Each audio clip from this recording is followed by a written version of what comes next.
Didik TV KPM. Assalamualaikum, selamat pagi. Anda sedang menonton Teras di Didik TV KPM. Saya Nisa K, hos anda pada episod kali ini. Baiklah Nisa, nak ingatkan anda semua dalam pada kita beraktiviti dalam bulan puasa ni seperti mengunjungi bazar Ramadan. Jangan lupa untuk kekal menjaga SOP yang telah ditetapkan seperti memakai pelitup muka di tempat awam, menjaga penjarakan fizikal sekurang-kurangnya 1 meter, tangan cuci dengan kerap menggunakan air dan sabun serta gunakan gel pembasmi kuman untuk sanitasi tangan anda. Seperti biasa, setiap hari kita akan bawakan anda guru-guru yang berpengalaman, yang hebat-hebat untuk kita berkongsi dan berbincang tentang subjek kita pada hari ini, iaitu perniagaan. Hari ini kita nak belajar mengenai cecing-cecing duit. Tak adalah, kalau sebut meniaga je mesti sebut pasal duit. Adakah dua perkara ini adalah sesuatu yang benar? Kita akan tahu sebentar lagi. Jom kita persilakan dahulu cikgu ini dengan menonton profil beliau terlebih dahulu. Jom kita saksikan.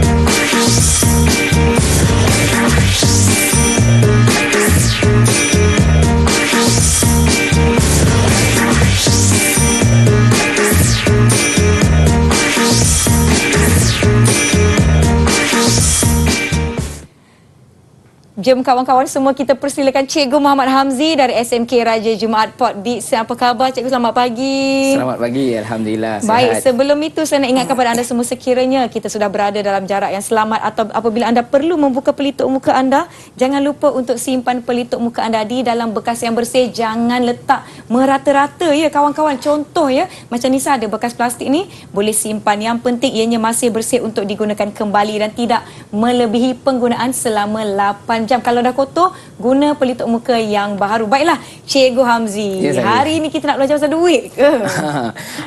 Sebut perniagaan ni mesti semua ingat pasal duit kan, ya. cecing-cecing duit masuk. Tapi betul lah, perniagaan ni memang saling berkaitan dengan duit. Jadi hari ini kita akan cuba belajar tajuk tingkatan 5 Tingkatan tajuk tingkatan 5 bab 3 sumber pembiayaan. Di mana pelajar bukan sekadar dia nak belajar tu untuk dia dapat A dalam peperiksaan ataupun untuk dapat keputusan yang cemerlang. Dengan mempelajari tajuk sumber pembiayaan ni juga, para pelajar boleh membantu, memberitahu rakan-rakan yang lain ataupun penjaga sendiri bagaimana kita boleh dapatkan sumber pembiayaan bagi memulakan perniagaan.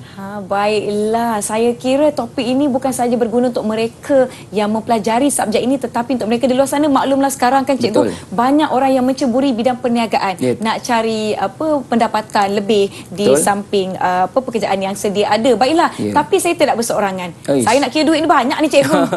Mungkin saya perlukan bantuan rakan-rakan saya juga. Kita ingin mempersilakan rakan-rakan dari SMK Raja Jumaat Port Dickson. Hai semua, selamat pagi. Selamat pagi kawan-kawan semua. Boleh buka mikrofon masing-masing ya. Hai.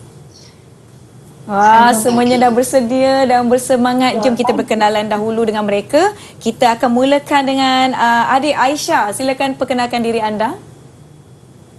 Selamat pagi, nama saya Aisyah Suraya binti Sairi. Saya daripada sekolah SMK Raja Jumaat. Baik, terima kasih. Seterusnya, Dia Nur Izzati, sila perkenalkan diri.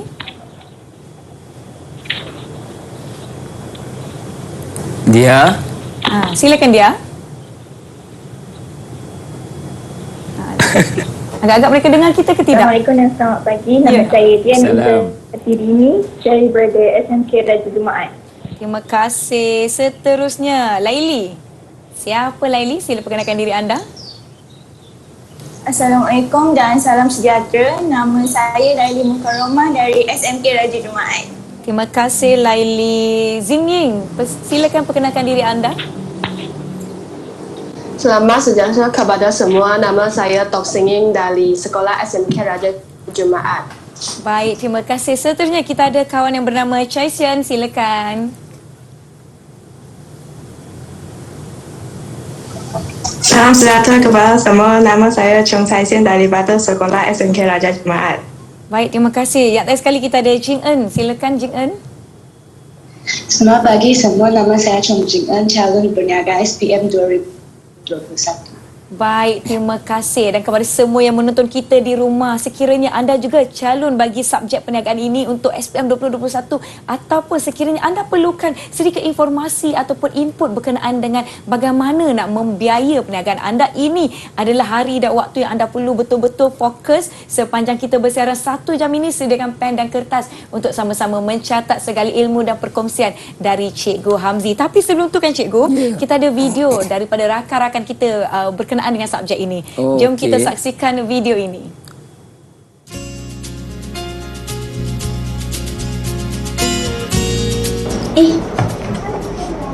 Hai, saya sedang membuat nota ringkas tentang subjek perniagaan kerana saya merupakan calon SPM pada tahun ini.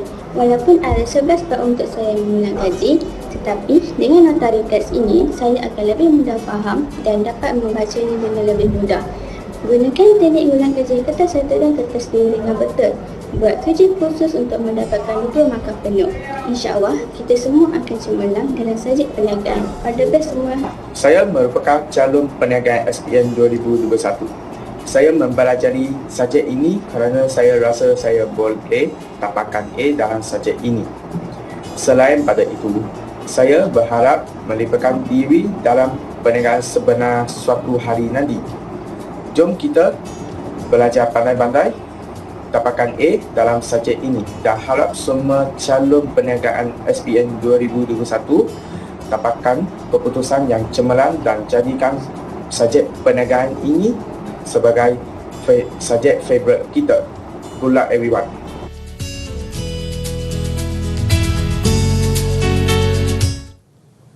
Itu dia kawan-kawan kita berkongsi berkenaan subjek perniagaan ini. Calon-calon kita kan Cikgu ada yang cakap sebab boleh dapat A. Betul. Mudah ke sebenarnya subjek perniagaan ni?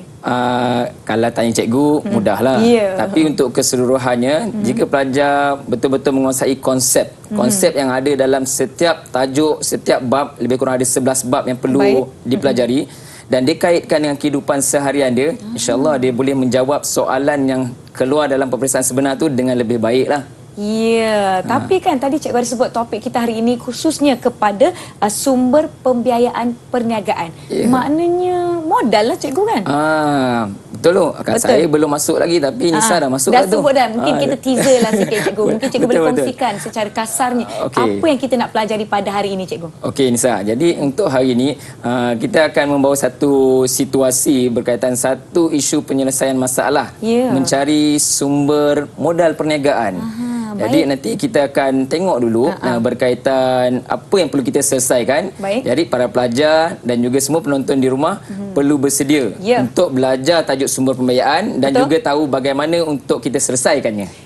Kena tahu situasi, masalah dan macam mana nak selesaikannya. Saya pun saya bolehlah tulis mana tahu tahun depan lepas raya ada modal sikit kan. Sudah sebut dah lagi. Ada sedikit sumber itu, bolehlah jalankan perniagaan saya sendiri. Sebab kawan kita yang dalam video tadi pun ada yang sebut satu hari nanti beliau bercita-cita nak libatkan diri dalam perniagaan sebenar. Nisa nak tanya kawan-kawan kita yang ada bersama-sama dengan kita di Google Meet, adakah anda sudah bersedia? Kalau anda sudah bersedia, bagi Nisa double thumbs up. Wah, semua dah bersedia semua? Okey, baiklah. Tapi sebelum tu kita nak berhenti rehat seketika. Kita akan kembali selepas ini. Jangan ke mana-mana. Jumpa selepas ini.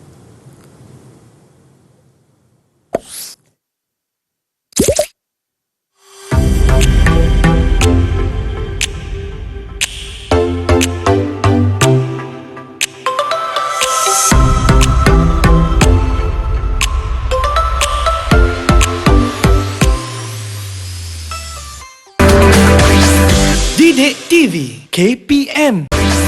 Didik TV KPM.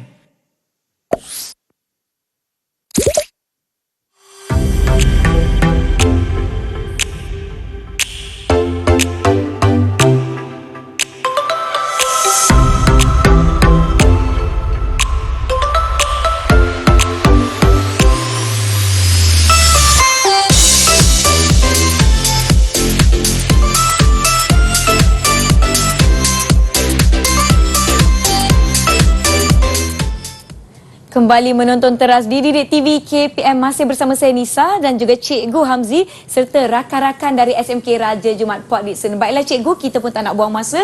Jom kita teruskan sesi pembelajaran kita. Silakan Cikgu. Okey, jadi seperti yang saya maklumkan tadi, kita ada penyelesaian masalah yang kita perlu selesaikan pada hari ini. Baik. Jadi saya rasa para pelajar dan juga penonton di rumah siap sedia untuk tengok video ni dan kita fikirkan apakah isu di sebaliknya. Okey, mari kita tengok video tu sama-sama. Jom kita saksikan.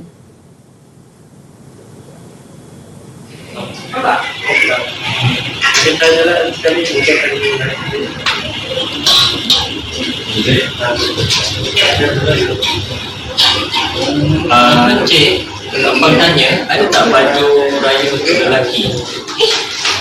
Lina. Cik Kamal kan? Ya. Oh, Cik Kamal buat apa? Saya cari baju. Awak cari baju juga ke? Tak. Saya tak cari baju. Saya sedang menyusun pakaian-pakaian di butik saya ni. Oh, butik awak ni? Ya, inilah butik saya. Besarnya butik ni. Wow, saya sangat-sangat kagum lah. Awak ada butik yang besar. Terima kasih Cik Kamal. Mesti banyak modal kan awak nak buka butik yang besar macam ni. Untuk butik yang sebesar ini Cik Kamal, saya memerlukan banyak modal. Tapi sebenarnya saya mula bukanlah dengan membuka butik sebesar ini Cik Kamal. Okey. Saya bermula dengan saya buka kedai secara kecil-kecilan. Saya belajar daripada macam mana untuk niaga dropship. Saya buka daripada kecil-kecilan. Saya kumpul modal sedikit demi sedikit. Kemudian bila modal saya dah banyak, barulah saya buka kedai sebesar ini. Oh, saya kan sebenarnya Lina, memang daripada dulu idaman saya nak buka butik macam ni lah. Tapi saya ada satu masalah, saya tak ada modal. Macam mana ni? Okey. Macam mana ya? Okey, macam inilah saya cerita. Asal usulnya saya buka perniagaan ini, saya simpan duit. Saya menabung duit saya daripada zaman saya sekolah lagi. Sebab saya mempunyai cita-cita untuk membuka butik yang sebesar ini. Okey. Dari situlah saya mencari modal dan berniaga, dapat untung, saya simpan sikit-sikit dan seterusnya mak ayah saya memberikan saya pinjaman hasil daripada simpanan mereka. So dengan pinjaman simpanan mereka itulah saya dapat buka butik sebesar ini. Oh, barulah saya faham. Tapi jangan risau. Kalau Cik Kamal tidak mencukupi modal tapi bercita-cita untuk buka butik sebesar saya ini, sebenarnya kita ada banyak cara lagi tau. So, bagaimana caranya? Baiklah, itu dia Cikgu video yang kita tonton. Diharapkan pelajar-pelajar kita, murid-murid kita dan juga murid-murid di rumah telah memberi perhatian dan menganalisa situasi kerana ini apa yang kita akan bincangkan dan cuba selesaikan di akhir rancangan. Okey, jom Cikgu kita teruskan. Jadi para pelajar semua ingatlah situasi yang berlaku antara Encik Kamal dan Puan Lina yang tadi kerana saya akan tanya di akhir sesi nanti. Baik. Okey, jadi saya teruskan untuk pembelajaran kita pada hari ini berkaitan sumber pembiayaan. Bila sebut sumber pembiayaan, perkara utama yang kita ingat ialah modal. Betul. Dalam mata pelajaran ini, modal kita bagi tahu tentang 4 jenis modal, iaitu berkaitan wang tunai, inventory, stok, inventory ataupun stok, jentera dan juga bangunan kilang. Jadi kalau biasanya orang kalau kita sebut tentang modal, dia memang akan sebut tentang wang, tentang duit kan. Jadi mana datang yang lain-lain ni boleh jadi juga sebagai sumber modal? Saya cuba try tanyalah dekat anak murid saya ni. Macam tanya. Contoh macam jentera, tiba-tiba jentera pun boleh jadi modal. Aisyah Suraya. Aisyah. Kenapa jentera ni boleh kita sebut sebagai modal juga? Okey, contohnya kalau kita tak ada modal tapi kita nak startkan perniagaan dan kita ada mesin tebu dan kita juga ada tanam tebu di halaman rumah. Jadi kita boleh gunakan mesin itu sebagai satu alat untuk memulakan perniagaan. Okey, bagus. Bagus. Jadi fahaman konsep itu betul lah berkaitan modal. Jadi jentera ataupun mesin kita jadikan modal tu untuk kita mulakan perniagaan untuk menjana pendapatan. Jadi yang lain seperti inventory ataupun stok. Simpanan-simpanan yang kita ada yang boleh kita gunakan pada masa hadapan untuk kita menjana keuntungan.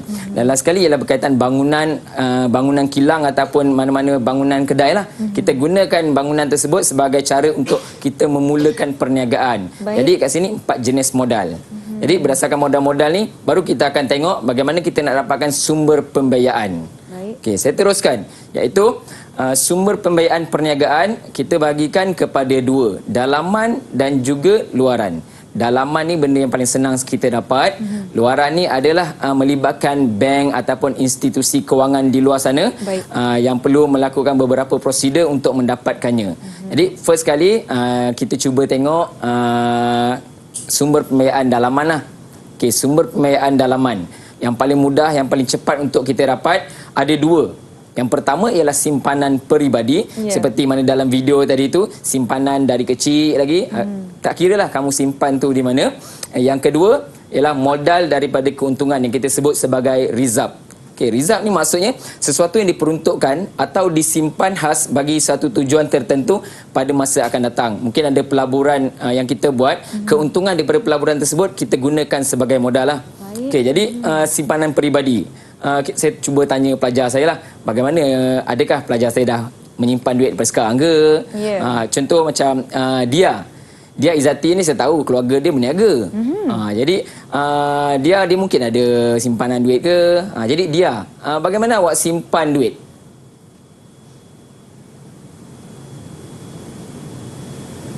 Dia dah on mikrofon belum? Boleh buka mikrofonnya ya. Okey, baik. So, kalau macam dekat rumah saya ada je simpan dalam tabung. Saya pegang sendiri pun ada. Dan selebihnya saya akan simpan dekat dalam bank. Banyaklah tu.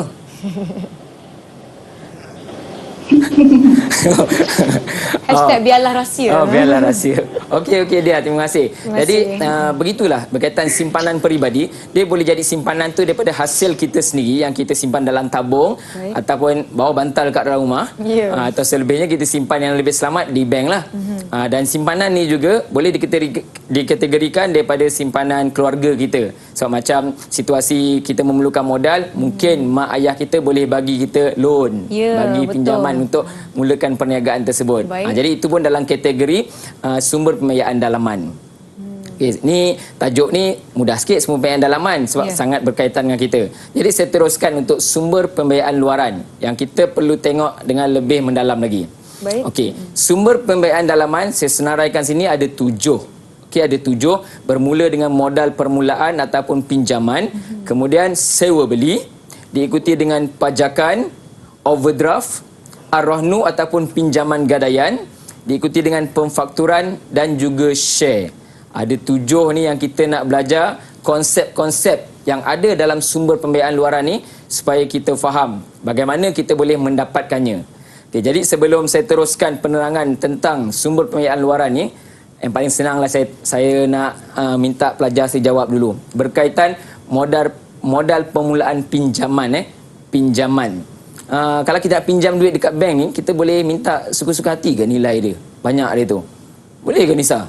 Rasa-rasa nak 2 juta lah boleh pergi bank. Boleh minta macam tu? Rasa-rasa nak 2 juta. Okey, saya cuba tanya pelajar saya sekejap. Kawan-kawan. Tok Zingying.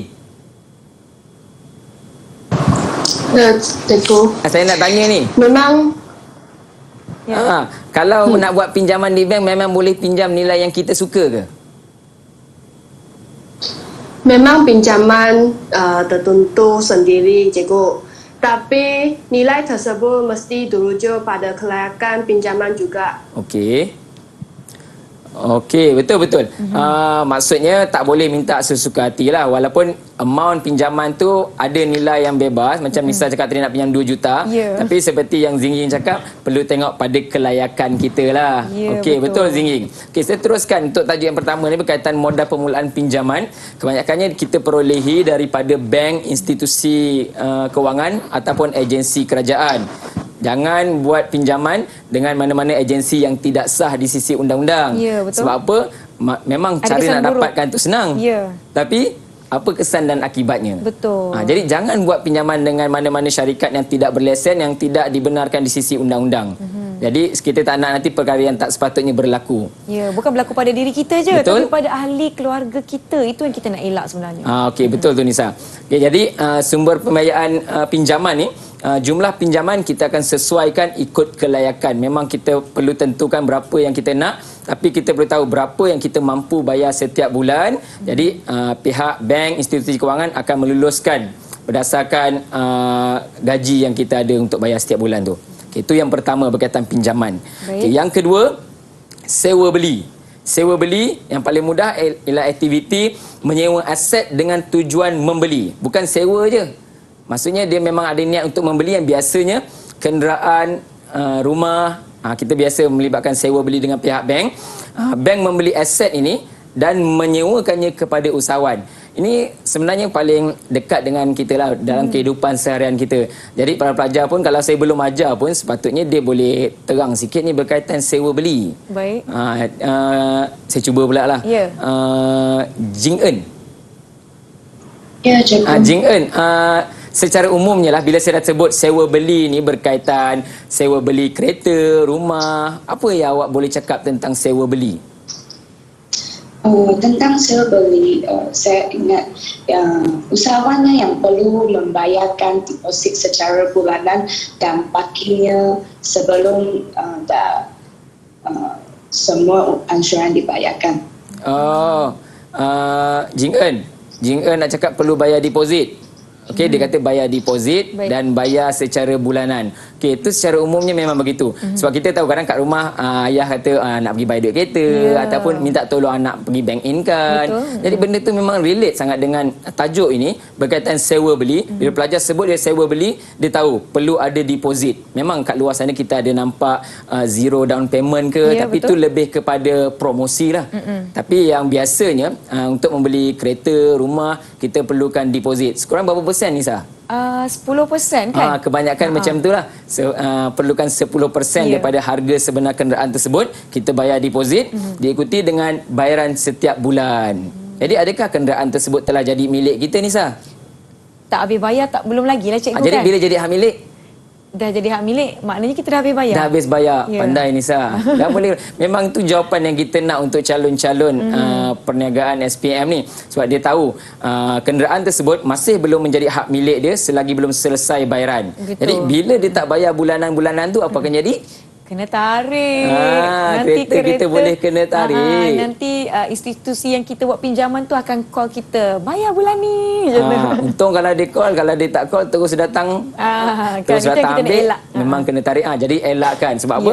Memang kereta tersebut ataupun rumah boleh diambil balik oleh pihak bank sebab dia dah bagi kita sewa secara bulanan yang kita perlu bayar. Betul. Jadi aset ni memang boleh ditarik jika gagal membuat pembayaran. Tapi biasalah dalam sewa beli memanglah ada kos yang akan meningkat. Sebab sewa beli ni melibatkan pinjaman dan ada dikenakan kadar faedah. Betul. Kalau kita nak beli cash memang murah, tapi mampu.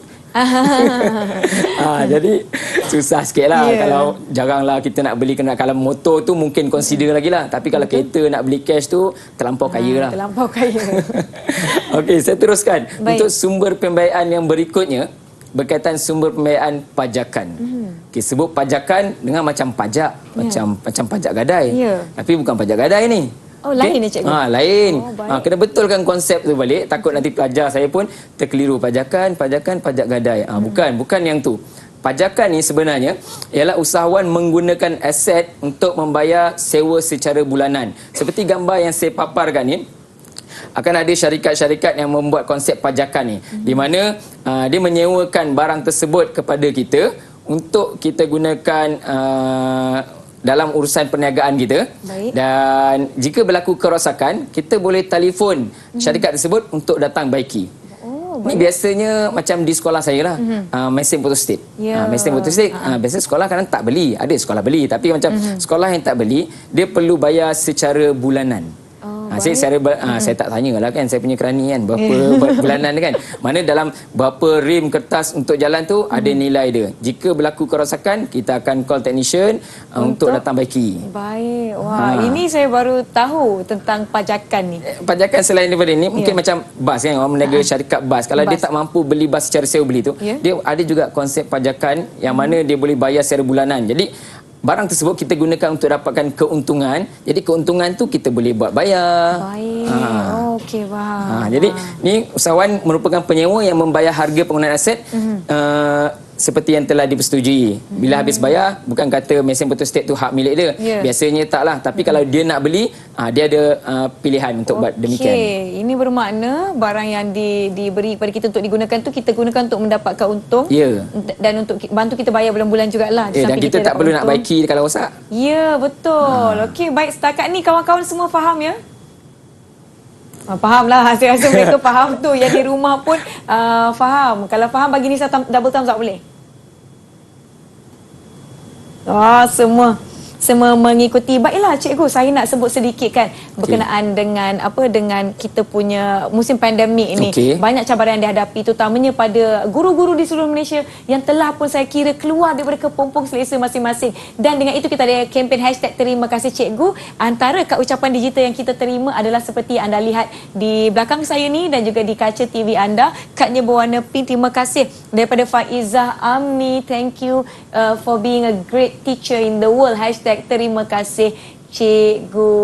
Terima kasih daripada siapa ni? Faizah Amni dari SK Batu Laut Tanjung Sepak. Terima kasih adik kerana menghantarkan ucapan kepada kami. Banyak sebenarnya kita terima. Kita akan kongsikan dari masa ke semasa. Baiklah, saya kira semuanya telah mengikuti dengan baik. Semuanya agak-agak faham ya. Saya pun dah macam-macam notas saya tulis ni cikgu. Saya tengok banyak tulis tu. Saya dah boleh ambil SPM tu. Boleh insyaAllah. Okey, baiklah. Yang di rumah kita akan berhenti rehat seketika. Jangan ke mana-mana, kita akan kembali selepas ini. Teras di Didik TV KPM.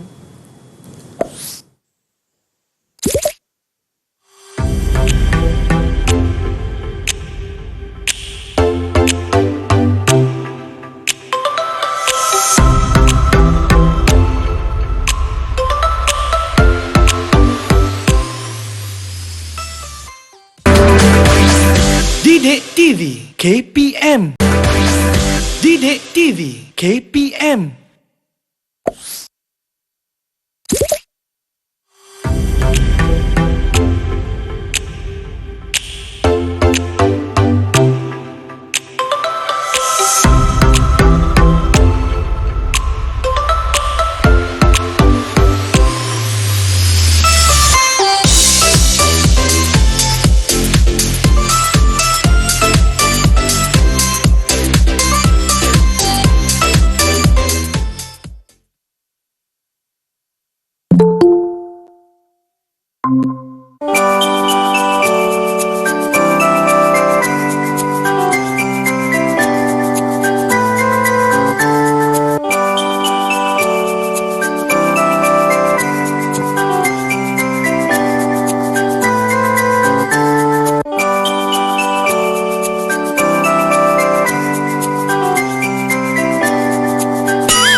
Terima kasih kerana setia menonton teras di Didik TV KPM. Sebentar tadi kita telah lihat video ucapan hashtag terima kasih cikgu dari adik-adik comel dari SK Telaga Terengganu. Terima kasih di atas video yang telah dikirimkan kepada kami. Baiklah, subjek kita pada hari ini adalah perniagaan dan kita sedang belajar mengenai sumber pembiayaan perniagaan di mana kita bersama dengan Cikgu Hamzi serta rakan-rakan dari SK Raja Laut Port Dickson. Tadi kita dah berbincang mengenai sumber pembiayaan dalaman. Sekarang kita berada di subtopik sumber pembiayaan luaran. Silakan cikgu, kita teruskan. Okey, saya teruskan untuk sumber pembiayaan yang keempat, iaitu sumber pembiayaan luaran berkaitan overdraft. Baik, overdraft. Okey, overdraft ni biasanya kita akan berikan kepada pemegang akaun semasa. Akaun semasa. Jadi bagaimana kita nak tahu orang tu ada akaun semasa, Nisa?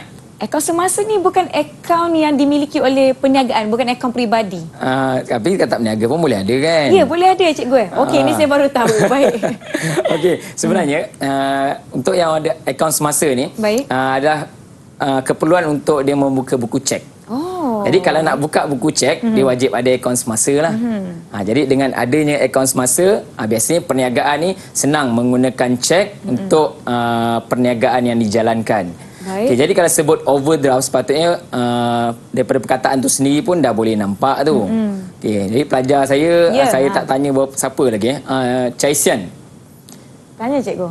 Chai Sian yang baju biru tu. Silakan. Ya, cikgu. Over. Apa maksud over ya? Over. Angka lebih. Lebih, betul lah tu. Tak apa. Jangan jawab lebih. saya tanya maksud over je. Okey, ialah sebab kita tak belajar lagi. Jadi over ni maksudnya lebih. Macam mana nak tahu lebih apa? Jadi kat sini overdraft ni ialah kita mengeluarkan duit melebihi amount dalam akaun semasa tersebut. Okey, Cik Sian ya. Jadi dia akan dikenakan kadar faedah harian yang mana pemegang akaun semasa ni dia mempunyai rekod transaksi yang baik lah. Bukan senang-senang bank akan bagi dia keluarkan amount tu. Jadi mungkin selamanya duitnya memang ada. Tapi pada satu ketika dia ingin membuat pembayaran, dia dapati akaunnya tidak mencukupi. Jadi apa yang perlu dia buat, dia hanya perlu menghubungi pihak bank untuk memaklumkan dia meminta mengeluarkan cek melebihi amount yang telah ditetapkan oleh pihak bank lah. Tak bolehlah suka-suka hati minta. Jadi bank akan tentukan berapa amount tersebut. Jadi dia boleh keluarkan duit. Sebab kalau kita keluarkan cek, amount tak cukup dalam bank, apa jadi cek tersebut? Cek kena tendang. Betul, istilahnya cek tendang ataupun cek tak laku lah. Jadi perkara itu takkan berlaku sebab dia dah buat permohonan overdraft. Jadi duit yang lebih daripada amount tersebut akan dikenakan kadar faedah harian. Jadi makin hari makin tak bayar, kadar faedah tu makin lama makin banyak lah. Okay, jadi para peniaga boleh ambil kesempatan untuk menggunakan overdraft, tapi pastikan transaksi itu berjalan dengan baik lah. Betul. Bukan baru buat akaun semasa bulan ni, bulan depan dah mohon overdraft. Tak boleh lah macam tu. Tak boleh lah macam tu kan. Okey, itu berkaitan overdraft ni paling mudah lah, dan soalan pun banyak tanya berkaitan overdraft. Kebanyakan pelajar memang boleh jawab dengan baik. Okey, seterusnya Ar-Rahnu. Ar-Rahnu ini pinjaman gadaian. Kalau nampak gambar-gambar ni pun dah boleh fikir sebenarnya. Okey. Tapi Nisa memang dah tahu sebab mas-mas ni pun Nisa banyak Jadi saya cuba pelajar saya. Laili Mukarramah, Ar-Rahnu. Mesti kamu pernah ternampak ke berkaitan Ar-Rahnu ni. Jadi bila Ar-Rahnu berkaitan emas ni, apa yang kamu boleh bagi tahu kepada kita semua? Ar-Rahnu tu dia adalah satu skim pajak gadai Islam. Okey, betul. Kita boleh mencagarkan emas untuk menukarkan sebagai wang tunai. Okey, bagus. Baik. Betul tu Laili. Bagus jadi, Laili, terima kasih. Konsep pajak gadai Islam tu untuk kita mencagarkan emas bagi mendapatkan pinjaman. Baik. Jadi kalau ajar selalunya pelajar saya macam tak berapa pasti cagar apa itu cagar cikgu. Betul. Saya try Cuba Jing Eun. Ya. Saya sebut cagaran, tahu ke apa itu cagaran? Tak berapa pasti, bolehkah cikgu jelaskan apa itu cagaran? Okey, baik. Saya boleh jelaskan, jangan risau. Saya suka macam tu. Pelajar kalau tak tahu, tanya je. Jangan kita ajar kita dah syok kan. Last kali tanya, cikgu cagaran tu apa? Kita dah masuk topik lain ni. Sebab kita rasa kita sebut tu benda yang biasa. Betul? Tapi rupanya ada pelajar kita yang tak faham. Jadi better angkat tangan ke tanya, minta cikgu terangkan. Okey, jadi cagaran ni maksud kita meletakkan sesuatu sebagai jaminan terhadap pinjaman yang kita nak buat tu. Jadi contoh kita bawa emas, kita pergi kepada mana-mana agensi mengamalkan konsep Ar-Rahnu ni. Kita letak emas, dia akan bagi amount yang kita pinjam berdasarkan nilai emas tersebut lah. Tapi bukanlah secara keseluruhan harga emas tersebut. Mungkin dalam 70 ke 80% daripada harga emas tersebut. Jadi ini cara yang paling mudah tau kita nak dapatkan pinjaman. Sebab apa? Kita tak perlukan bawa kita punya slip gaji ke. Betul. Jadi on the spot kita boleh dapat. Baik. Sebab dengan kita bawa barang-barang emas betul lah. Okey, bukan barang emas yang celup-celup nanti kena reject macam tu je. Okey, jadi kita bawa tu dia akan bagi tahu nilai yang kita setuju ke tak setuju untuk nilai tersebut. Jadi kita terus dapat duit. Andai kata kita tak bayar duit yang kita pinjam tu, apa akan jadi Nisa? Bank tersebut akan ambil emas kita tu sebab itu yang kita dah cagarkan. Betul cikgu? Betul. Konsep tu betul. Jadi bank tak ada masalah. You tak nak bayar, tak apa. Kita akan ambil emas tersebut sebab bukan emas tersebut dia bagi pinjam duit kepada kamu tu nilai sepenuhnya nilai emas tersebut. Jadi keuntungan masih ada di sana. Tapi andai kata kamu memang nak ambil emas tersebut tapi tak mampu lagi, boleh minta penangguhan masa. Boleh minta penangguhan masa, kita still kena bayar secara mingguan boleh, bulanan pun boleh. Dan kadar faedah upah simpan tu kita kena bayarlah. Mengikut persetujuan antara kita yang mencagar barang tersebut kepada pihak bank. Betul. Jadi kadang dia bagi tahu kita berapa amount yang dapat. Kadang kita mungkin boleh cakap sikit sebab kadang tengok emas, kualiti emas tu lah. Betul. Kadang emas tu dah terlampau lama. Kalau emas baru lain pula. Baik, cikgu nak tanya, kalau kita pergi bank kepada bank yang ada konsep Ar-Rahnu ni, kita bawa lah emas kita. Mesti mereka ada orang yang pakar untuk melihat adakah emas tu emas tulen atau tidak. Betul. Dan untuk menilai sebab nilai ni, emas tu.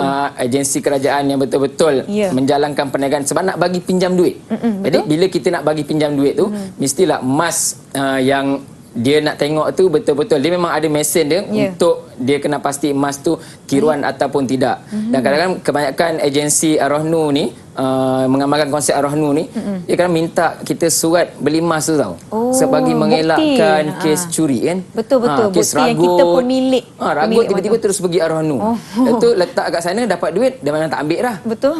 Jadi kena ada surat. Sebab tu kalau kita beli emas ke, surat tersebut simpan. Resit, bukti pembelian anda tu simpan dengan baik. Betul. Nisa pernah beli emas?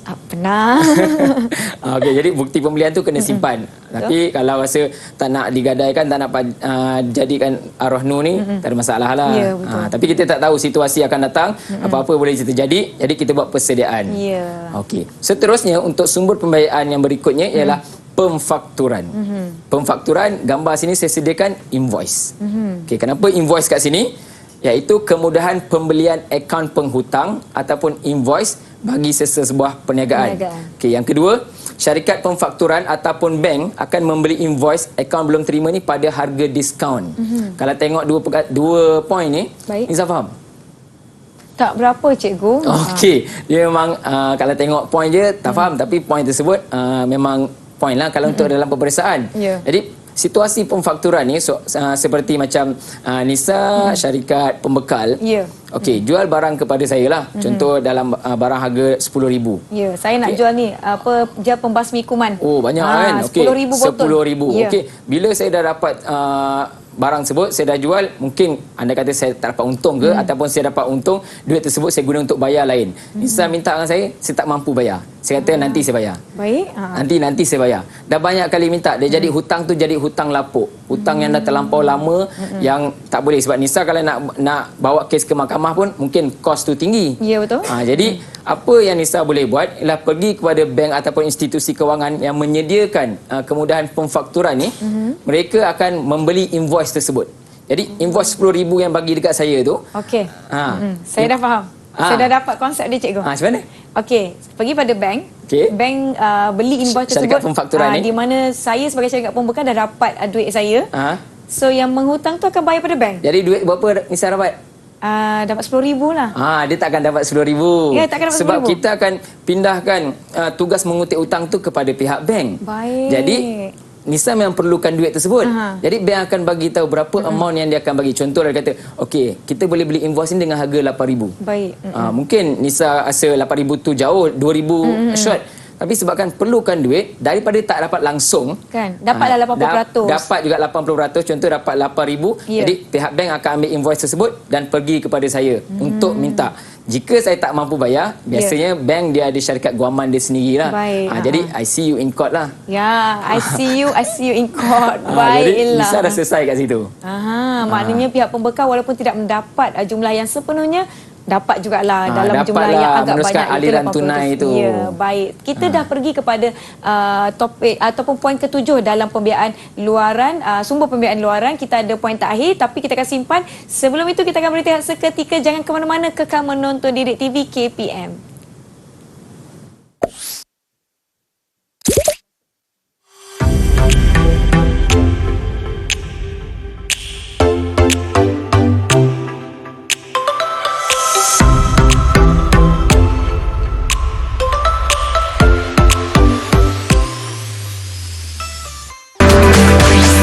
Didik TV KPM Didik TV KPM.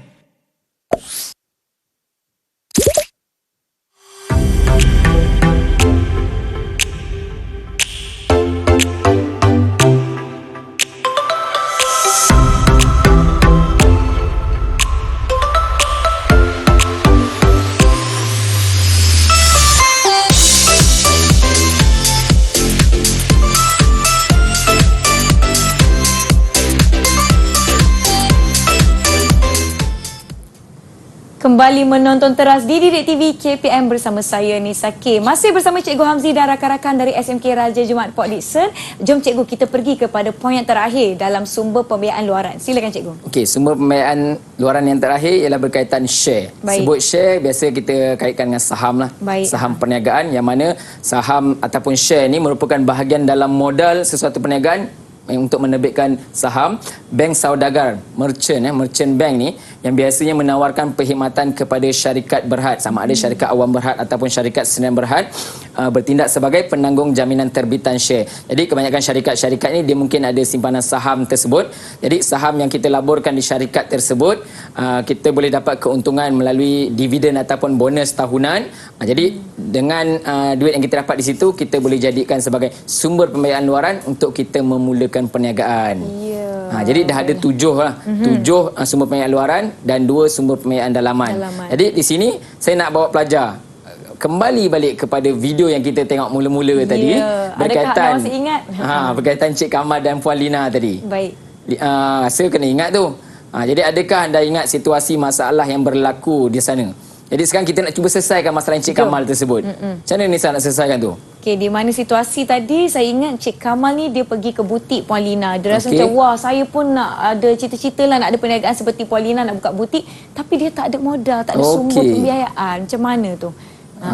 Jadi siapa kita tengoklah pelajar-pelajar saya ni macam mana dia nak selesaikan masalah Cik Kamal ni. Ya, siapa boleh bantu untuk selesaikan masalah Cik Kamal sebentar tadi? Yang awal tadi kita tonton. Ada tak? Yang nak kongsikan kepada kita? Siapa nak jawab sebelum saya pilih? Sebelum kita panggil ya Cikgu. Okey, kita panggil ni lah. Okey, tu dia angkat tangan. Silakan dia. Kita boleh buat pinjaman peribadi. Okey, pinjaman peribadi. Okey, satu dah selesai satu masalah Cik Kamal, pinjaman peribadi. Baik. Lagi ada lagi? Ada lagi? Pelajar lain pula. Cara lain yang boleh Cik Kamal lakukan untuk mulakan perniagaan beliau. Siapa nak jawab? Siapa nak jawab? Kita panggil nama. Panggil je. Tu, Jing Eun. Jing Eun, silakan. Kita boleh membuat pinjaman dengan Tekun Nasional atau MARA. Sama jawapan institusi, tu. Dia dah bagi institusi, MARA ataupun Tekun. Tapi sama dengan dia lah. Dia pun jawab pinjaman tadi. Selain daripada tu, kita belajar ini 9 tau sumber pembiayaan dalaman luaran tu. Lagi. Laili sebutlah. Laili, silakan. Buat gadaian emas. Gadaian emas. Gadaian emas. Mentang-mentang kita tanya dia tadi betul, kalau Cik Kamal tu ada emas, bolehlah dia dapatkan modal daripada situ. Selain daripada tu? Selain daripada itu, apa lagi? Ada lagi tak? Dia nak buka butik tau, nak buka butik. Takkan banyak dia nak angkut, banyak duit ni. Nak pergi ambil stok-stok, takkan dia nak pergi pegang junjung kat kepala dia. Ya. Macam mana? Siapa lagi yang Aisyah boleh? Suraya. Apa lagi sumber pembiayaan luaran yang boleh membantu Cik Kamal? Sumber pembiayaan luaran. Ada 7 tadi. Sebutlah satu. Saya tak ingat. Apa dia? Rasa apa yang boleh bantu Cik Kamal kalau dia perlukan van ke, lori ke? Apa sumber pembiayaan yang dia perlukan?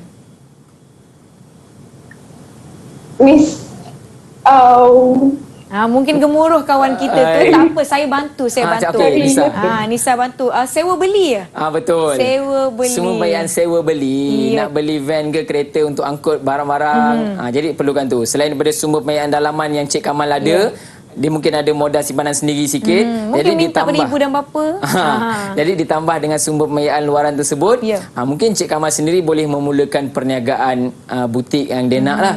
Jadi itu sebenarnya untuk kita selesaikan masalah tersebut berdasarkan situasi tersebut dan juga poin-poin yang ada dalam sumber pembiayaan. Ya, setakat ini kita dah belajar 2 sumber pembiayaan dalaman dan 7 sumber pembiayaan luaran. Di mana kesemuanya boleh menjadi orang kata apa salah satu cara atau option untuk kita memulakan perniagaan atau membiayai perniagaan kita. Baiklah, sepanjang kita 1 jam dah belajar macam-macam ni kan Cikgu Hamzi, apa yang Cikgu Hamzi boleh rumuskan setakat ini? Silakan. Sebelum saya rumus, saya bagi satu soalan kat pelajar boleh? Satu lagi soalan boleh kita tanya lagi mereka. Para pelajar boleh tengok tak soalan saya? Nisa boleh bacakan soalan ni untuk pelajar? Okey, soalan ini berbunyi, pernyataan yang manakah merupakan kelebihan pembiayaan sewa beli kepada usahawan? A, jawapan dia jentera berkos tinggi mampu digunakan.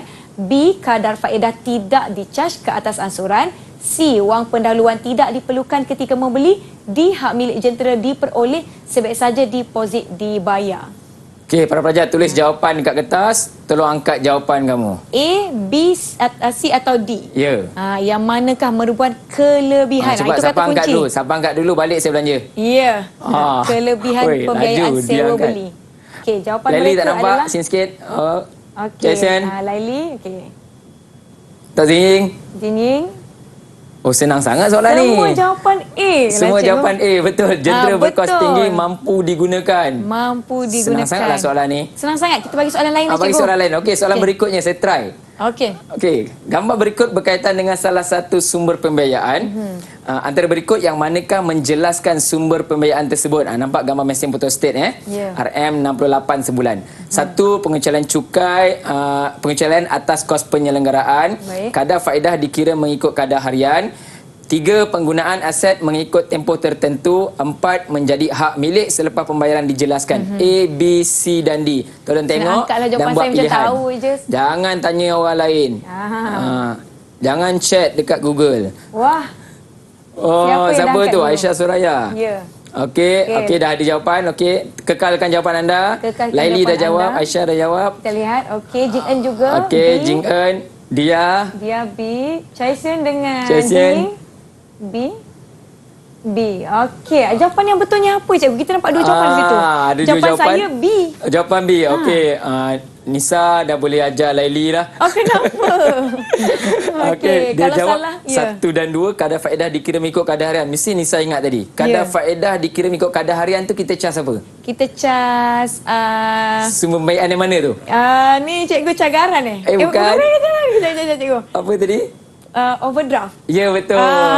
Poin kedua tu ialah berkaitan overdraft. Jadi jawapannya ialah 1 dan 3. Ya, kalau salah tak mengapa, kita sama-sama belajar. Jadi mungkin lepas ni boleh ingat, okey, ini adalah overdraft, ini adalah sewa beli dan sebagainya. Baiklah cikgu, kita telah pun tiba di penghujung rancangan. Mungkin cikgu boleh rumuskan ataupun sedikit kata-kata akhir untuk semua murid-murid yang sedang menonton. Silakan cikgu. Jadi tajuk sumber pembiayaan ni selain pelajar boleh ingat dia belajar ni untuk skor dalam peperiksaan. Jadi sepatutnya sumber pembiayaan ni kita boleh gunakan untuk kita memulakan perniagaan, di mana kalau bermula dengan sumber pembiayaan dalaman, kita mula menyimpan daripada sekarang jika ada jangkaan pada masa akan datang. Sebab para pelajar saya pun kata 5 ni pun dah masih ada berniaga. Dah ada berniaga. Dah ada yang macam jadi dah ada berniaga, mungkin berniaga secara online ke. Jadi modal tu diperlukan. Sama ada simpanan sendiri daripada sumber pembiayaan dalaman dan ikut tu sumber pembiayaan luaran. Kamu juga boleh membantu rakan-rakan di luar sana ataupun penjaga ke yang memerlukan modal. Maklumkan kepada mereka bagaimana mereka boleh memulakan perniagaan dengan sumber pembiayaan yang sah di sisi undang-undang. Ya, yang penting sah di sisi undang-undang. Baiklah, banyak yang telah kita pelajari. Nisa sendiri pun dah catatkan bermacam-macam informasi dan input yang Nisa dapat sepanjang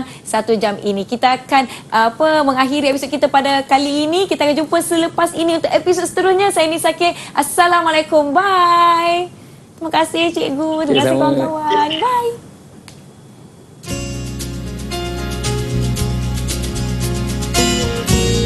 Hai semua.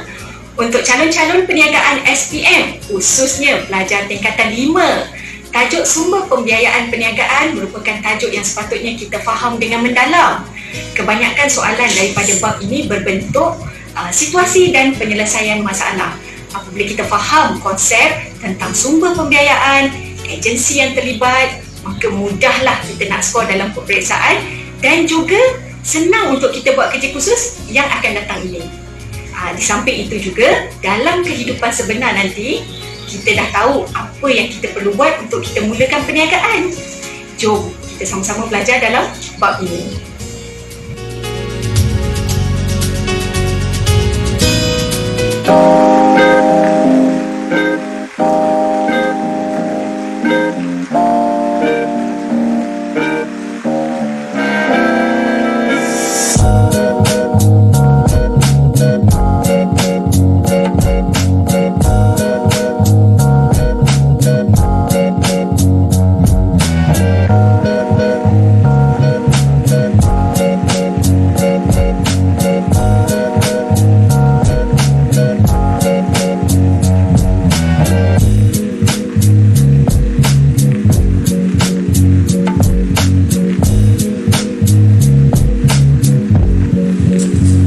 Terima kasih cikgu. Saya sayang cikgu.